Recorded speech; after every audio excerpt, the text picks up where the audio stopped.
The old man is finally gone. He lived a long life. But what was the point of it all? Now you can cash in his life insurance, right? Said my husband, Kyle.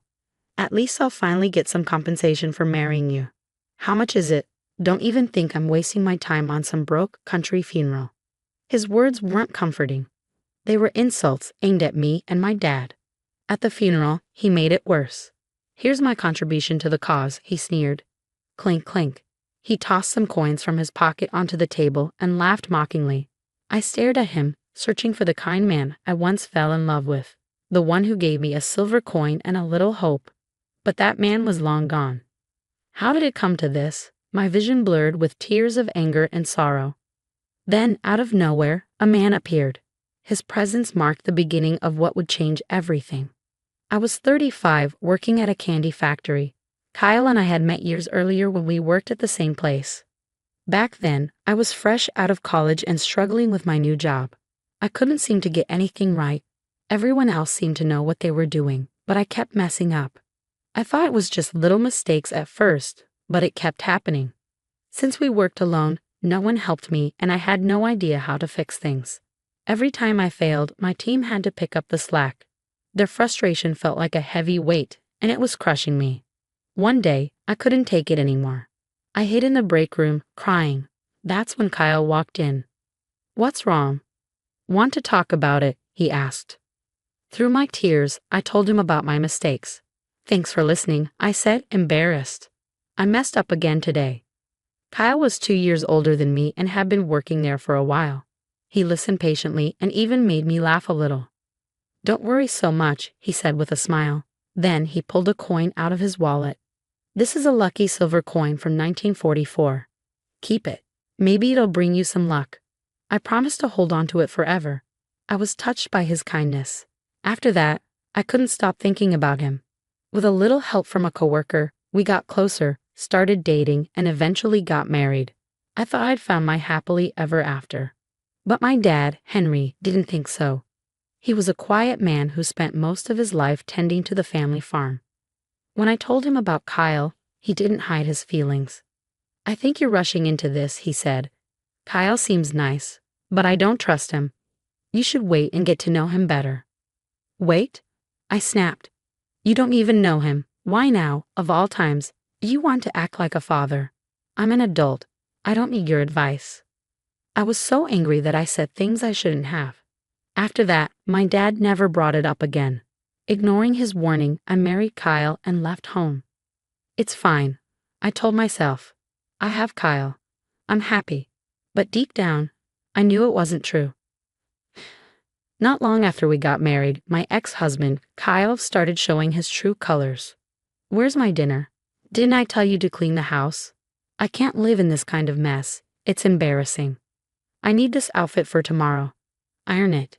And don't forget to polish my shoes while you're at it." He treated me like a servant, but I still tried my best to keep up with both work and household chores. I learned to do everything perfectly, hoping to avoid his criticism. But instead of appreciating my efforts, he acted like it was nothing. "Wow, you want a pat on the back for doing what a wife's supposed to do," he mocked. "If anything, you should be thanking me for working so hard to support you." When he got promoted to manager, his arrogance only grew worse. "Your ideas at work are so lame and outdated. You still smell like the countryside. Everything about you screams farm girl." Kyle's insults didn't stop with me. He looked down on my family too. I tried to hold it together, but his behavior was wearing me down. One day, I made a white stew using fresh milk from my family's farm. "Ew, what's that awful smell? It's rancid." "I'm not eating this garbage," Kyle sneered. I tried to keep calm, but then he walked over to the pot. "Before this stinks up the house, I'm throwing it out. I feel like I'm in prison eating slop like this." He dumped the entire stew into the trash. "How dare you throw away food I worked so hard to make?" I yelled. "You're unbelievable." Kyle just laughed. "Blah, blah, blah. You're so boring and pathetic. You're nothing but dead weight." Then he finally admitted the truth. "You want to know why I married you? I figured a desperate 35-year-old woman like you would have saved up a lot of money. I thought it was a good deal. You were lonely, and I'd get the cash." I stared at him stunned. It hit me. His reluctance to marry me right away wasn't caution. It was a scheme to drain my savings, but my savings are almost gone now, thanks to your spending. I shot back. Not my problem, he said with a smirk. A broke wife is useless to me. You're not even as valuable as livestock on your dad's farm. Then he grabbed my sketchbook, the one I used to dream of designing beautiful pastries, and tore it to shreds. Pathetic, he muttered before walking out the door. The next day, we finalized our divorce. I packed my things and left. As I walked away, my dad's face flashed in my mind. He had been right about Kyle from the start. "I'm sorry, Dad," I whispered, tears streaming down my face. But I couldn't bring myself to face him yet. With what little savings I had left, I found a small apartment and tried to rebuild my life. It was tough, but one day, I came across a job posting at a bakery. Becoming a patissier had always been my dream, and maybe this was my second chance to make it come true. I might have been older than most people starting a new career, but I knew one thing: you never know what you can achieve until you try. Starting fresh at a manufacturing job taught me new skills and helped me rebuild my confidence. Once I started feeling like myself again, I made a decision. I would visit my dad, tell him about my divorce, and share my plans for my new career. But before I could act, I got a call from my mom late one night. She was crying. "Your dad passed away in the hospital today," she said through sobs. "Please come home. The memorial service is the day after tomorrow." Her words left me numb. I packed my things and drove to the ranch as fast as I could. When I arrived, I saw him lying peacefully in the casket. It was too late. I was too late. Seeing my dad like that broke something inside me. "I never got to tell you I'm sorry, Dad," I whispered through tears. "I didn't tell you about my divorce. I didn't come back sooner. I'm so sorry." That night, I cried into my pillow until there were no tears left. 2 days later, we held the memorial service at the ranch. I was still reeling from grief, feeling like a ghost of myself. Then, out of nowhere, my ex-husband, Kyle, showed up. "How did you even know about this?" I asked, confused. "A mutual friend told me," he said casually. At first, I thought maybe he was there to pay his respects, but I should have known better.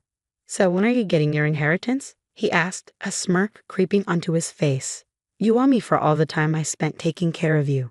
Honestly, I've been waiting for this old man to kick the bucket. This ranch is worthless. Just sell it and get some real money." His words cut through the sullen atmosphere like a knife. I couldn't believe he'd stooped so low. "Get out of here, Kyle," I snapped. "You have no right to be here." But he ignored me and continued his vile rant. "Relax. Just give you what I'm owed, and I'll leave. You're the reason things are always so messy. That's why I divorced you," he said with a sneer. We were in a corner of the room, away from the others, but people were starting to notice us. Then Kyle did something truly despicable. "Here's on a contribution to the memorial," he said mockingly. He reached into his pocket and pulled out some coins. "So the wicked perish at the presence of me," he shouted, pretending to perform an exorcism as he tossed the coins at my feet. The sound of the coins hitting the floor echoed in the room. Kyle bent down, picked up a single coin, and held it up, a silver dime. I froze. It was the same kind of coin he'd given me when we first met. My tears started falling again, but not out of sadness. This time, it was despair. How did it come to this? Just then, a man in an expensive suit walked up to us. He had an air of authority about him. "My deepest condolences for your loss," he said, addressing me with a respectful nod.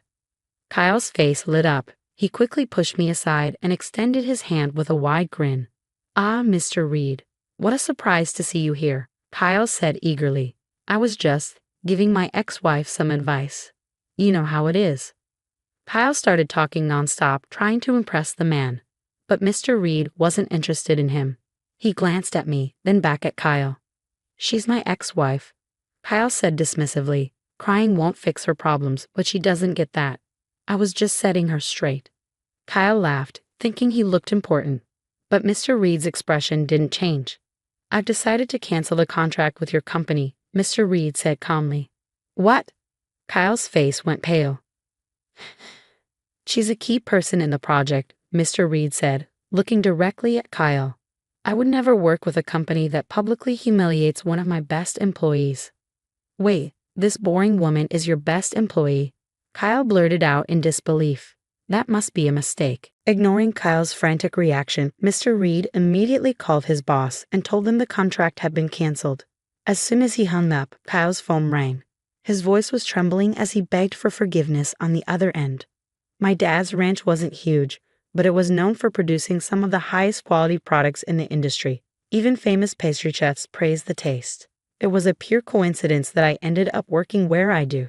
My boss was a huge fan of my dad's milk and butter, and because of that, he trusted my taste, which had been shaped by growing up with top-quality products. My dad never told my ex about the ranch in detail, and I never bragged about it, so Kyle never knew the truth. Looking back, I wondered if maybe my dad had been testing Kyle's character all along. After finishing his call, Kyle turned to me, pale as a ghost. He must have realized that without the project, his career was in jeopardy. Suddenly, he switched his tone, desperately pleading with me. Please talk to him. Tell him to change his mind. I didn't mean to hurt you. Please forgive me. His apology was nothing more than an act of self-preservation, and it pushed me past my limit. You selfish jerk, I snapped. Do you think crying is going to make everything better? Well, how about this? One of the sketches you tore up that day was the basis for this project. Now, you want to sell my lame crepes made with my dad's milk, the same milk you said smelled like poverty. The project Kyle had been working on for his company was based on crepes I created and managed, using cream made from the fresh milk produced by my dad's ranch. When he realized the details, he stammered, "No one told me. Why didn't you mention this to me before?" He snapped at me and kicked over the chairs in frustration. Mr. Reed remained calm, picking up the chairs and setting them back in place. You may not realize it, he said, his voice steady, but there are many people from our industry here. There's no point in resisting anymore. Word of your actions will spread quickly. You don't have a place here anymore. Kyle collapsed to the floor in desperation, begging me, "Please help me. I'm going to lose everything. I'm sorry for what I did. Just please." He clung to me, almost pleading. I smiled sweetly, deliberately letting my tone sound kind. "Well, I owe you something," I said, watching his face light up, thinking he had won. Looking at the man I once thought I loved, I delivered the final blow. "This will be my last payment to you," I said. I took the lucky silver coin he had given me when we first met, held it up to his eye level, and then dropped it to the floor. "You make your own luck. I hope you understand that someday." He froze, unable to speak or move. He was stunned, and I could see the reality hitting him. It was almost poetic. He started crying, his mask falling apart. "Stop it," I snapped, my voice sharp. "Do you still want to keep ruining the memorial? Aren't you embarrassed? You're the weakest person here. Good riddance." There was nothing more he could do. He ran out, his pride shattered. A week after my dad's funeral, Kyle, who had caused the project's failure, faced severe consequences. He was reprimanded by his superiors, and when he was removed from the project, it was discovered that he had embezzled funds. He was fired from his job and charged with criminal offenses. His past actions came back to haunt him, and he ended up living in a small, rundown apartment, facing the consequences of everything he had done. As for my dad's ranch, it was taken over by his loyal staff who respected his values. They continued producing the same high-quality products and began to expand the business little by little. The man who had canceled the project told me he had known my dad for a long time. He'd met with him after I joined the company. "Your daughter is working hard despite her divorce," he had said to my dad. "I want to support her as much as I can." When he mentioned my divorce, my dad had quietly replied, "She's divorcing." I guess my instinct was right. It's painful to know she was being mistreated by that fool, and that even my family was disrespected. Knowing her well, I worried that she pushed herself too hard. I'm ashamed I didn't reach out to her when she was struggling, but I want to watch her rebuild her life and find happiness from here on out. Despite hearing about my divorce, the man seemed oddly relieved. Maybe it's just what I hoped, but I believe my dad knew I would become an amazing patissier. "I know I'm asking a lot, but please take care of my daughter," my dad had said, holding the man's hand tightly, as if to make sure he understood. As I listened to the story, tears filled my eyes.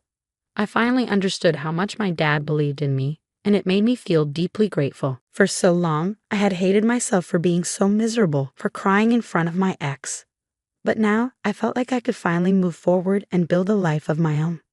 I'm sorry, Dad, for not being there with you in your final moments. Life has been tough, but I'm better now. I'm living fully now, learning to be a patissier. I'll use all the wonderful products you worked so hard to protect. Please watch over me from heaven. I love you so much. With a heart full of gratitude for my dad, I promised myself I would work hard to become the kind of patissier he believed I could be.